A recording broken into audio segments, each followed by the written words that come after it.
Сәлеметсіздер ме кісілер? Сендер білесіңдер ме, немене болып қалды далада? Қазір болып жатыр.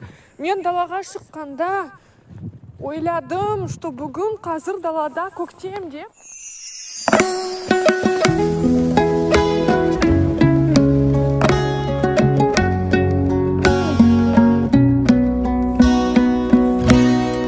Туған жер анам еркелететін, көңілімді менің көркем ететін. Қанаты талып жұлғыстары да біздің ауылға ерте жететін. Қанаты талып жұлғыстары да біздің ауылға ерте жететін.